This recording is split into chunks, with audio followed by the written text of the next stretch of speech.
이때는 제가 군대에 있을 시절 전방에 투입되어 있던 시절이었습니다.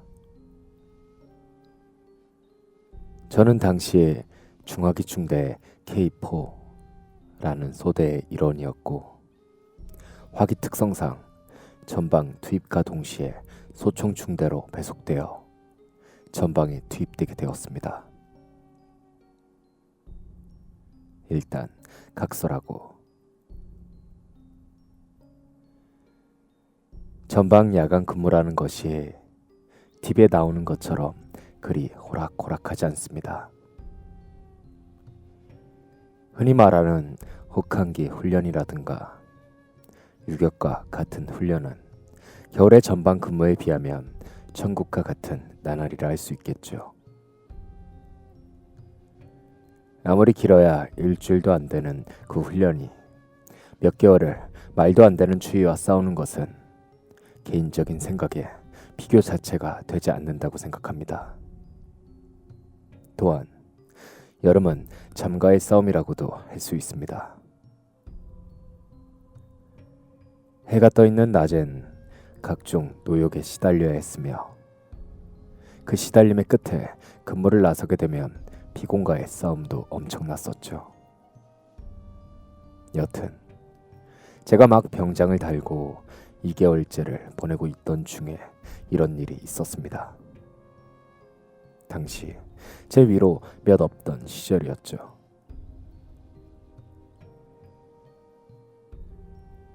전방 투입 후 근무 중 또는 지침 중에 가위가 자주 들리는 병사나 귀신을 본다는 병사가 나오곤 했는데 그들을 볼 때 저는 딱 잘라 말하죠. 저거 제대로 빠졌구만. 노역에 지치는 것은 저도 그랬지만 후임들도 마찬가지였으니 그러다 보면 야간 근무 때 졸다가 헛것을 보고 직간접적으로 단언할 수 있는 경험들이 여럿 있었습니다. 물론 저는 지금도 헛것이라고 믿고 있지만 아무리 생각해도 그 믿음을 빗나가게 하는 1%의 당시 상황은 저도 설명이 불가능합니다.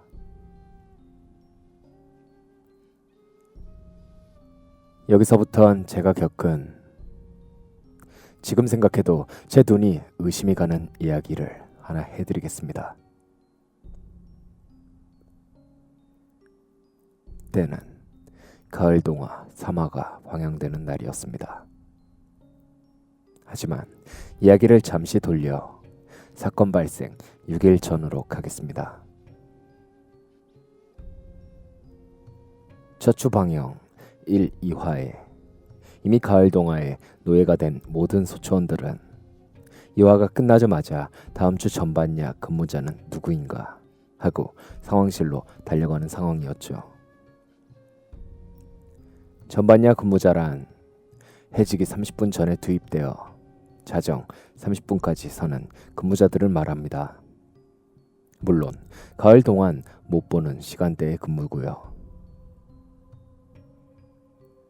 전방의 특성상 소추장 지시하에 야간 TV 시청이 허락되는 것은 뭐 말하지 않아도 군대에 다녀오신 분들은 잘 아실 겁니다.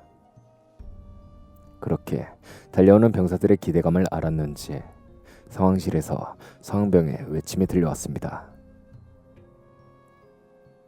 자, 다행히도 박 병장님이 근무입니다.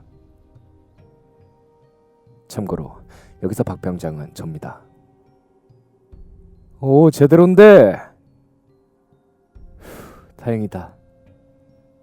등등 환호성이 들려오는 것에 저는 하는 미소가 지어지더군요. 저야 그 당시나 지금이나 드라마엔 별 관심이 없습니다. 그리고 그 당시 뉴톤이라는 과학 잡지에 한참 빠져 있을 때라 가을 동안 보지 않았고 그냥 시간이 나면 잡지를 보고 또 보고 하는 그런 상태였죠. 하지만 야, 어떡하냐? 다음 주에 우리 조가 전반야인데 아쉽게 됐네? 괜찮습니다. 옆에 저와 근무조를 이루고 있는 이제 막 일병이 된 후임이 아쉬운 표정을 숨기지 못하고 말하더군요. 야 임마, 그깟 드라마에 뭐 그렇게 울상을 져. 나가서 담배나 한 대 피고 잊어라. 하하. TV 시청을 마치고 슬리퍼를 찾아 끌고 나가는 인원들을 보며 저는 피지도 않는 담배를 후임에게 권했습니다. 그리고 문제의 그날이 왔습니다. 해지기 30분 전에 전원 투입이라는 것이 있습니다. 이미 나가 있는 근무자, 전반야 근무자, 후반야 근무자, 심지어 취사병까지 상황실에 상황병을 제외하곤 철책에 투입되는 것이죠. 그 근무는 평소에 근무를 서지 않는 초수까지도 전 인원이 투입되어 해가 지고 30분까지 근무를 서게 됩니다. 전 그날 전반야 근무로 자정 30분까지 근무를 쓰고 후반야 근무자와 교대를 하게 됩니다. 해지고 30분이 지나면 전반야 근무자인 3개조, 즉 6명만 제외하고 모두 철수하여 막사 안으로 들어가게 되고요. 그렇게 전반야 근무자만이 철책에 남아 근무를 서면 본격적인 전반야 근무가 시작되는 것입니다. 그리고 시간은 흘러 어느덧 22시 30분을 지나가고 있었습니다. 슬슬 순찰차가 올 때가 된 것입니다. 그리고 그날은 부소초장의 순찰 차례. 약 10시가 되면 슬슬 막사에서 출발해 1초 쪽을 들러 다시 2초를 찍고 저희가 있는 문제의 초소로 걸음을 향하게 되죠. 야, 저기 온다. 예, 알겠습니다. 저는 후임에게 저쪽 초소쯤에서 누군가 올라오는 것을 발견 후 후임에게 고개짓을 해보였습니다. 이미 후임도 눈치채고 있는 듯 날개진지에서 수그리고 앉아 전방 타켓에 대해 함구어를 날릴 준비를 하고 있더군요. 손들어! 움직이면 쏜다! 화랑! 담배! 후임은 무음으로 눈앞에 다가오는 부소초장에게 받들어 총을 해보였습니다. 하이바는, 아니 헬멧은 턱끈없이 대충 걸쳐 쓰고 총은 전령에게 맡기곤 죽겠다 라는 표정으로 능기적 부소초장은 제게 걸어오더군요.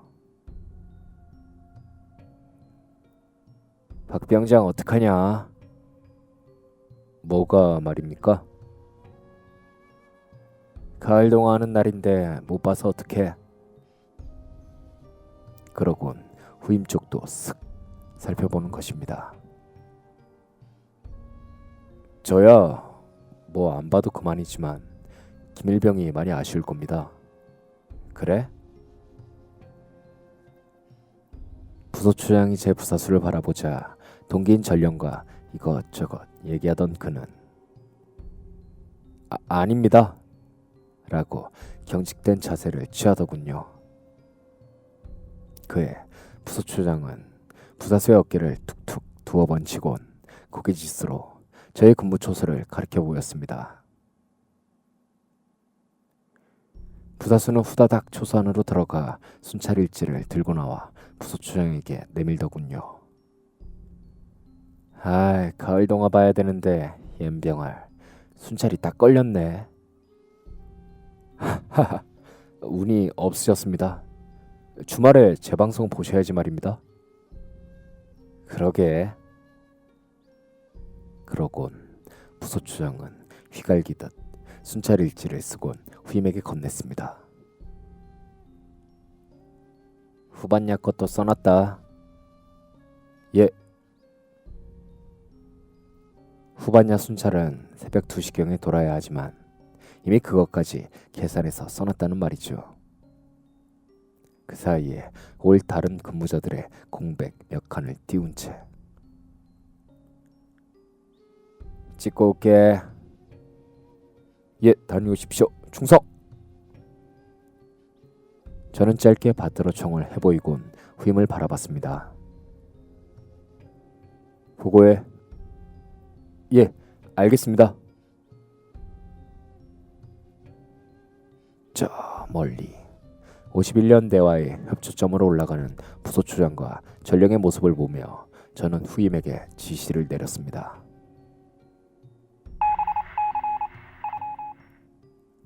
여기 52연대인데요. 그쪽으로 저희 부소초장님 올라가십니다. 예, 알겠어요. 인터폰에서 저쪽 근무자의 소리가 작게 들려왔습니다. 51년대 협조점, 즉 그쪽은 저희와는 아저씨라 불리우는 계급과는 관계가 없는 남남인 사이죠. 하지만 순찰자가 올라가고 내려간다는 통보 정도는 해주고 있는 사이입니다. 야, 상황실에도 알려라. 예, 알겠습니다. 상황실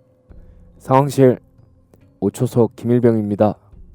부소초장님 지금 찍고 협조점 올라가셨습니다. 인터폰에선 소리가 없었습니다. 가을 동화 보느라 정신들이 없는 모양이구만. 형식상 보곤 했지만 의자에 앉아 TV 쪽에 눈을 박아두고 있을 상황실 모습이 상세하게 그려지더군요. 그렇게 약 20분 정도 지나고 슬슬 저 위쪽 협조점에서 부소초장이 내려올 때가 되었습니다. 그쪽 부소초장 내려가네요. 예, 알겠어요. 전 간단히 대답하곤 후임에게 저 위쪽 잘 보라고 지시를 내렸습니다. 그리고 곧바로 상황실에서의 인터폰 소리가 들렸습니다. 하지만 저는 K3 한 통을 깔고 앉아 있었던 차였고 저를 부르는 인터폰 소리가 귀찮게 느껴져 잠시 뜸을 들이고 있던 중이었습니다.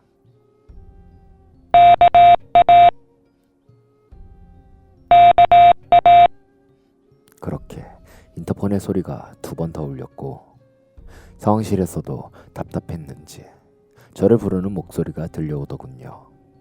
박병장님! 박병장님! 저는 탄통을 박차듯이 일어나서 인터폰을 누르고 짧게 대답했습니다. 왜? 박병장님, 지금 뭐라고 하셨습니까? 뭐? 아니, 조금 전에 오하나랑 얘기하지 않으셨습니까? 여기서 오하나는 51년대를 가리키는 말입니다. 했어. 정말이십니까? 왜? 뭔 일 있어? 좀 전에 김일병이 오하나로 부소초장 올라간다고 할 땐 조용하더니. 순간 인터폰 너머로 약간 웅성 하는 소리가 났습니다. 그리고 약 10초 정도였을까요? 그 다음 인터폰으로 흘러나온 목소리를 듣고 저는 온몸에 털이 서는 오한을 느끼게 되었습니다. 박병장 임마, 뭔 소리야? 나 가을 동화 보고 있잖아. 그 목소린 약간의 전라도의 사투리가 섞인 절대 착각할 리 없는 부소초장의 목소리였습니다. 예? 야, 박병장, 너 좋은 거 아니야? 그게 무슨 소리냐고! 저는 반사적으로 초소 창문켠에 걸려있는 순찰일지를 투광등에 비춰봤습니다.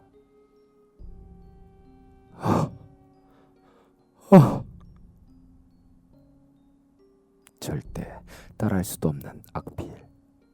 부소추장의 사인이 정확히 22시 37분에 그려져 있는 것을 보았습니다. 그리고 창문 밖 저 멀리 누가 내려오는 게 보이더군요.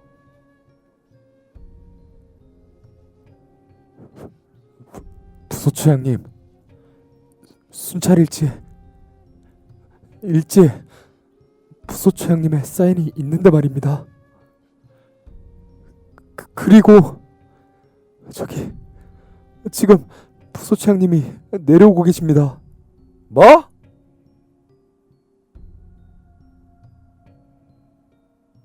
다음 편에 계속됩니다.